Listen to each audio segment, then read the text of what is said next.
Madam Speaker, I move that we recognize the Honorable Bernadette B.H. Herrera of the party list B.H. for her interpellation. The Honorable Bernadette B.H. Herrera is recognized for her interpellation. Pwede para doon. Qualified theft na to. O kaya, pwedeng technical malversation of funds if you use it for another thing.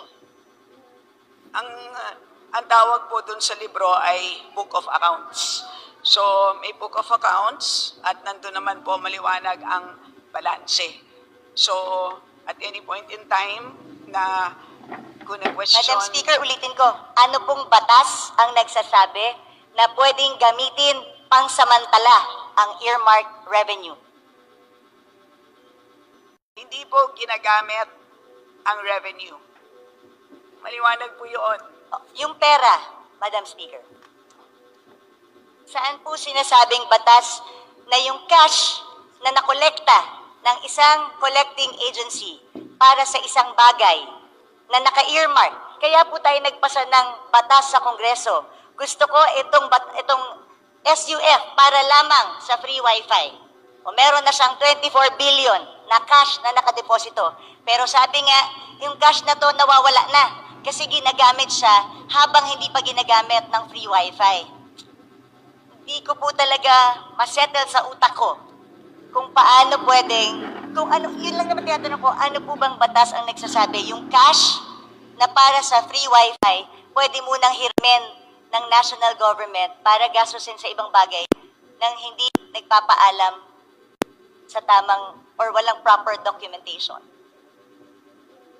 Malalaban na natin ito at maliwanag naman na at any point in time na kailangan na ng DICT ng additional funds para sa free wifi, they may request. Madam Speaker, maliwanag po yun at katulad din doon Madam sa Speaker, fire trucks. So lahat po yun ay pwede.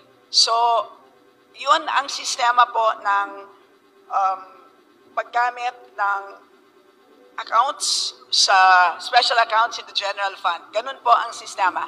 Pero kung meron pong legal question ng ating kagalang-galang na B.H. Herrera, nandito naman po ang DOJ, Judiciary, pwede po siyang magtanong ng legal opinion, ng opinion mula sa DOJ because that is really beyond us. Hindi po ako hindi po kami makakapagbigay ng isang legal opinion. Yun ay pwedeng hingin sa DOJ, Madam Speaker. Madam Speaker, Your Honor. we are the power of the purse here. Tayo po ang nagpasa ng batas. Yung pera na in-earmark natin, mahirap po na ginagamit, tapos pag kailangan na, sasabihin mo, pag kailangan na, nandyan. Paano kung wala? Hindi ba ganun yung mga estafa cases? Hindi ba ganun yung mga pyramiding scams? Na pagka umutang ka ng pera, for such a, di ba, tapos biglang pag kailangan na, hindi mo na makuha. Pwede mo i-demanda yung taong yun. Ang sinasabi mo kasi, at any given time, ang defense mo is at any given time, pwedeng hingin ng free wifi yung budget. Eh, paano kung walang pera ang gobyerno? Sa akin, hindi yung it's readily available. That's not the point. Ang punto dito, pwede bang gamitin para sa ibang bagay ang cash na inalat ng Kongreso para sa isang particular na bagay? Hindi po excuse yung sasabihin natin, available naman pag gusto ng ahensya eh. Anong difference nito dun sa DAP?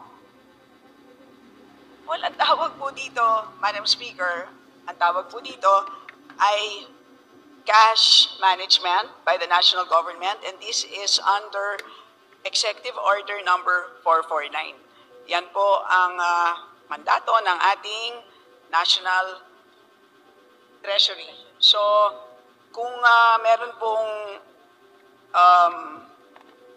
legal question na gustong pang talakayin ang ating kagalang-galang na B.H. Herrera, ay pwede naman niyang itanong sa Supreme Court kung gusto niyang talakayin pa ito. But as far as we are concerned, at any point in time na hihingin ng ahensya, ang earmarked revenues na yan, dahil maliwanag po, mas maliwanag pa sa alas 8 ng umaga ang balanse nila, ay demandable po yan. Madam Speaker, hindi nga po maliwanag sa tirik ng araw yung balanse. Alam mo yun. Hindi maliwanag kung magkano ang balanse ng mga earmarked revenues dahil natatraffic sa Bureau of Treasury. You and I both know that natatraffic ang kanilang balanse sa Bureau of Treasury because nagagamit ang pera tapos naghihintay ngayon ng balancing or reconciliation. Madam Speaker, this is not a legal question. It is also a management of cash question. Dahil at the end of the day, nangungutang nga tayo dahil kulang yung pera natin eh. So paano kung biglang may magandang programa ang isang departamento? Can we assure them that there's cash? So bigla tayong we earmark this certain, ini-earmark natin ito sa bawat use niya. Kasi gusto nating i-make sure that the money is there at lagi siyang pwedeng gamitin. Tandaan natin, if yung humihiram ng pera ang may control kung anong ibibigay niya, then magdadamot ako ngayon sa pagbibigay kasi ginagamit ko eh. So they have the control eh. If you have the control, di ba? Kunwari ikaw may control ng pera, kung ano ang pwede mong gamitin at hindi. Tapos may humihinging ahensya sa'yo. Kung ginagamit mo yung pera, hindi ka magiging generous sa ahensya ibigay kahit mayroon silang tamang programa. Kasi you're making use of the cash available.